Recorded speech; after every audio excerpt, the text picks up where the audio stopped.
많이 배워도 믿음만을 가지고서 늘 걸으며 이 귀에 아무 소리 아니 들려도 하나님의 약속 위에 서리라.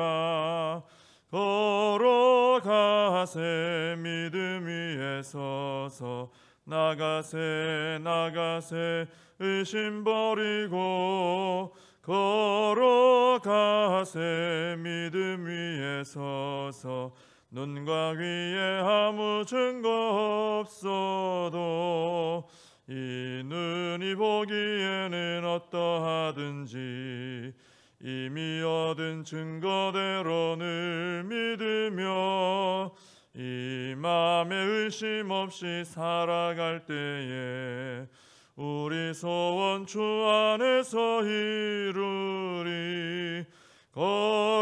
걸어가세 믿음 위에 서서 나가세 나가세 의심 버리고 걸어가세 믿음 위에 서서 눈과 귀에 아무 증거 없어도 주님의 거룩함을 두고 맹세한 주 하나님 아버지는 참 미쁘다. 그 귀한 모든 약속 믿는 자에게 능치 못할 무슨 일이 있을까. 걸어가세 믿음 위에 서서 나가세 나가세 의심 버리고 걸어가세 믿음 위에 서서 눈과 귀에 아무 증거 없어도. 사도신경으로 신앙 고백하시겠습니다. 전능하사 천지를 만드신 하나님 아버지를 내가 믿사오며 그 외아들 우리 주 예수 그리스도를 믿사오니 이는 성령으로 잉태하사 동정녀 마리아에게 나시고 본디오 빌라도에게 고난을 받으사 십자가에 못 박혀 죽으시고 장사한 지 사흘 만에 죽은 자 가운데서 다시 살아나시며 하늘에 오르사 전능하신 하나님 우편에 앉아 계시다가 저리로서 산 자와 죽은 자를 심판하러 오시리라. 성령을 믿사오며 거룩한 공회와 성도가 서로 교통하는 것과 죄를 사하여 주시는 것과 몸이 다시 사는 것과 영원히 사는 것을 믿사옵나이다. 아멘. 예레미야서 32장입니다. 예레미야 32장 36절부터 보겠습니다. 예레미야 32장 36절부터 마지막 44절까지 제가 봉독을 해드리겠습니다. 그러나 이스라엘의 하나님 여호와께서 너희가 말하는 바 칼과 기근과 전염병으로 말미암아 바벨론 왕의 손에 넘긴 바 되었다 하는 이 성에 대하여 이와 같이 말씀하시니라. 보라, 내가 노여움과 분함과 큰 분노로 그들을 쫓아 보내었던 모든 지방에서 그들을 모아들여 이곳으로 돌아오게 하여 안전히 살게 할 것이라. 그들은 내 백성이 되겠고 나는 그들의 하나님이 될 것이며 내가 그들에게 한 마음과 한 길을 주어 자기들과 자기 후손의 복을 위하여 항상 나를 경외하게 하고 내가 그들에게 복을 주기 위하여 그들을 떠나지 아니하리라 하는 영원한 언약을 그들에게 세우고 나를 경외함을 그들의 마음에 두어 나를 떠나지 않게 하고 내가 기쁨으로 그들에게 복을 주되 분명히 나의 마음과 정성을 다하여 그들을 이 땅에 심으리라. 여호와께서 이와 같이 말씀하시니라. 내가 이 백성에게 이 큰 재앙을 내린 것 같이 허락한 모든 복을 그들에게 내리리라. 너희가 말하기를 황폐하여 사람이나 짐승이 없으며 갈대아인의 손에 넘긴 바 되었다 하는 이 땅에서 사람들이 밭을 사되 베냐민 땅과 예루살렘 사방과 유다 성읍들과 산지의 성읍들과 저지대의 성읍들과 느겝의 성읍들에 있는 밭을 은으로 사고 증서를 기록하여 봉인하고 증인을 세우리니 이는 내가 그들의 포로를 돌아오게 함이니라. 여호와의 말씀이니라. 아멘. 오늘은 이 32장 이제 전체 내용을 다 볼 것인데 내용이 좀 많이 길어서 이제 결론되는 부분만 36절 이하 결론되는 부분만 봉독을 좀 해드렸습니다. 앞에 부분은 설명을 좀 드리겠습니다. 이 32장 이제 전체 내용을 좀 설명을 해드리자면은 요약을 하면 이제 먼저 이제 앞에 1절에서 5절까지 내용을 보시면은 거기에는 시드기야 이제 이 말씀이 임한 때가 나옵니다. 시드기야 왕 시대에 이제 바벨론이 예루살렘을 에워싸고 있는 위기 상황에서 예레미야 선지자가 시위대 뜰에 갇혔다 하는 말씀이 나옵니다. 나라가 굉장히 지금 위기 상황에 있는 거죠. 바벨론이 성을 에워싸고 있고 또 선지자는 시위대 뜰에 갇혀 있고 이런 상황입니다. 갇힌 이유는 우리가 잘 전에 들었던 말씀대로 예레미야 선지자가 계속해서 이제 바벨론에게 망한다 이런 예언을 했기 때문에 그게 마음에 안 들어서 시위대 뜰에 가둬버린 거죠. 6절에서 15절까지는 이 시위대 뜰에 갇힌 예레미야에게 하나님께서 은을 주고 밭을 사게 하시는 그런 내용이 나옵니다. 이 시위대 뜰에 갇힌 예레미야에게 하나님께서 어느 날 숙부 살룸의 아들 하나멜이라는 사람이 와서 예레미야에게 당신이 기업을 물을 자이니까 아나돗에 있는 내 밭을 사세요 이렇게 말할 것이다 라고 하나님께서 예언을 하십니다. 예레미야에게 미리 말씀해 주신 거죠. 근데 실제로 이 하나님 말씀 그대로 하나멜이라는 이 친척이 와가지고 아나돗의 땅을 사라고 예레미야에게 얘기를 합니다. 그래서 예레미야가 이것이 하나님께서 그때 나에게 말씀하셨던 그거구나 하고 알아차리고 은 17세겔이라는 돈을 주고 그 밭을 이제 사게 돼요. 그리고는 이제 법대로 당시에 이제 법과 규례대로 증서를 써가지고 하나는 이제 증서를 봉인해서 보관하고 똑같은 증서 하나는 언제라도 확인차 보려고 할 때 볼 수 있도록 봉인하지 않고 이렇게 두 개를 따로 이제 보관을 합니다. 그래서 모든 증인과 또 많은 사람들 앞에서 바룩이라는 사람에게 이 증서를 보관하세요. 내가 이 밭을 샀습니다 하고 이렇게 보관하도록 증서를 줘버린 거죠. 줬습니다. 그 내용이 이제 앞에 나옵니다. 그리고 이제 15절에 보면 예레미야가 이렇게 한 후에 이제 하나님께서 주신 말씀대로 사람이 이 땅에서 집과 밭과 포도원을 다시 사게 되리라 하고 예언을 하게 됩니다. 지금 현재 시위대 뜰에 갇혀 있고 또 바벨론 사람들이 와서 성을 에워싸고 한 이 상황하고는 전혀 어울리지 않습니다만은 하나님이 주신 말씀대로 앞으로 이런 밭을 사고 팔고 하는 이런 일이 일어날 것이다. 이제 그건 회복된다는 얘기거든요. 그걸 예언을 이제 하게 됩니다. 자, 그런데 예레미야는 이 말씀대로 하면서도 좀 이해가 안 된 거죠. 지금 바벨론에게 포로로 끌려서 이제 가야 되는 상황이고 땅도 잃어버린단 말이에요. 근데 무슨 지금 이런 망하는 상황에서 밭을 사라고 하시는가? 전혀 이 상황적으로 맞지 않아서 굉장히 궁금해합니다. 그래서 이제 그 궁금증에 대해서 여쭤보려고 이제 16절 이하에 보면 이제 예레미야의 그 기도 내용이 나와요. 하나님께 여쭤보는 기도 내용. 그래서 예레미야가 먼저 이제 하나님께서 이스라엘을 축복하셔서 이렇게 약속의 땅을 주셨는데 이스라엘이 범죄해서 이제 포로로 끌려가게 되지 않았습니까? 하는 그 앞에 그 자초지 정도를 좀 한번 쭉 말씀을 드립니다.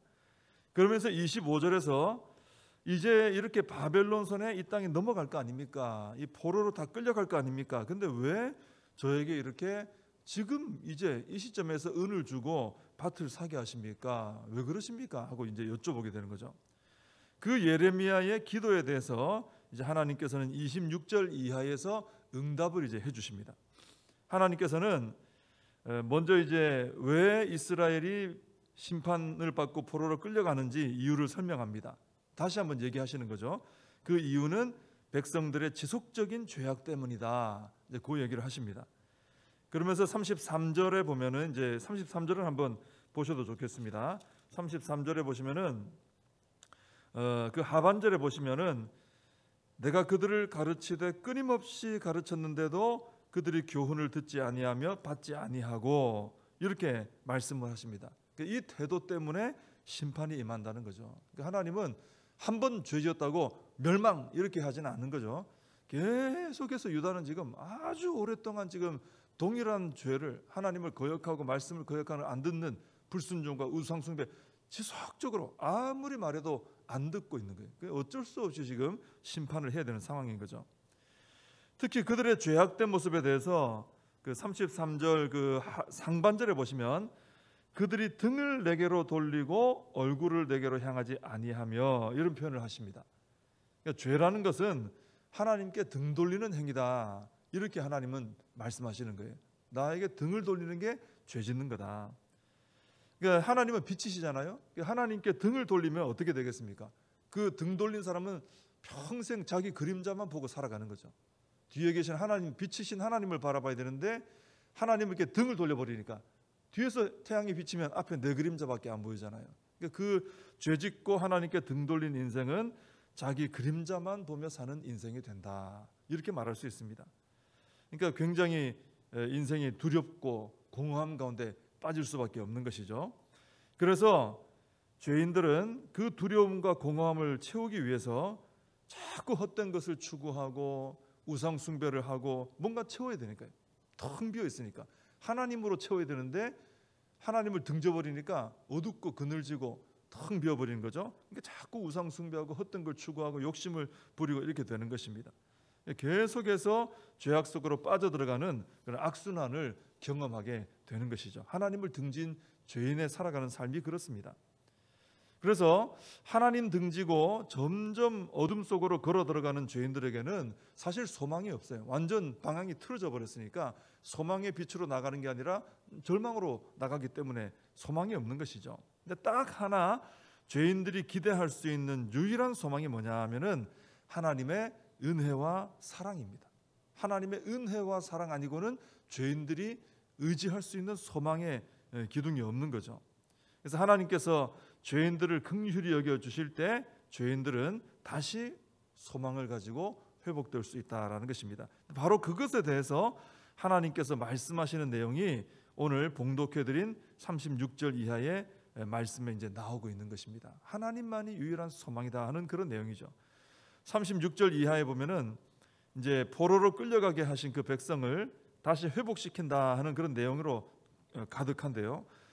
거기 보면은 백성들이 하는 일은 없습니다. 회복될 때 전적으로 하나님께서 그 회복의 역사를 다 감당하십니다. 41절에 보면 그 회복의 역사를 감당하시면서 이 일을 기쁨으로 하신다라고 되어 있고요. 또 마음과 정성을 다하여 감당하신다 이렇게 되어 있습니다. 그래서 결국 43절, 44절에 나오는 것처럼 백성들이 다시 이 땅으로 돌아와서 지금은 끌려갑니다. 이제 끌려갈 거예요. 밭도 다 잃어버립니다. 근데 결국은 하나님께서 열심으로 기쁨으로 마음과 정성으로 회복의 역사를 일으켜 주시면은 다시 돌아오게 된다는 거예요. 회복돼서. 그래서 은을 주고 밭을 사고 증서를 기록해서 봉인하고 증인 세우고 하는 이런 일이 다시 이루어질 것이다. 그걸 말씀하시는 거예요. 지금은 끌려가야 되죠. 근데 이 일은 먼 훗날에 이제 70년 동안의 포로 생활하고 돌아와서 이제 일어날 일이죠. 근데 하나님께서는 이 일이 확실히 일어날 것이다라는 것을 보여주시려고 예레미야에게 오늘 밭을 사게 하신 거예요. 그러니까 이 예레미야나 다른 사람들은 왜 지금 나라가 망하는데 밭을 돈 주고 사는지 이해가 안 되는 거죠. 근데 하나님은 저 멀리 있는 일까지 다 계획하시고 다 내다보시고 이 일을 지금 해주시는 거예요. 너희가 지금은 끌려가지만 언젠가 내가 열심을 다해 마음을 다해 너희들을 회복시켜주면 돌아와서 오늘 예레미야가 밭을 산 것처럼 너희가 또 여기서 밭 사고 또 주고 사고 팔고 하면서 살아가는 회복의 역사가 일어날 것이다. 반드시 일어날 것이다. 그래서 내가 그 일어난다는 것에 대한 상징으로 예레미야가 밭을 사게 했다. 이렇게 이제 설명을 해주시는 거예요. 지금 상황은 바벨론이 예루살렘을 포위하고 있고 또 유다 백성들은 아직도 여전히 하나님 말씀 듣고 있지 않고 나라가 망하는 직전인데도 지금 못 깨닫고 있어요. 그리고 하나님 말씀을 전파하던 예레미야는 시위대 뜰에 갇혀 있고, 그러니까 유다 나라는 어디에도 소망을 발견할 수 없는 그런 상황입니다. 다 무너져 있어요. 절망이에요.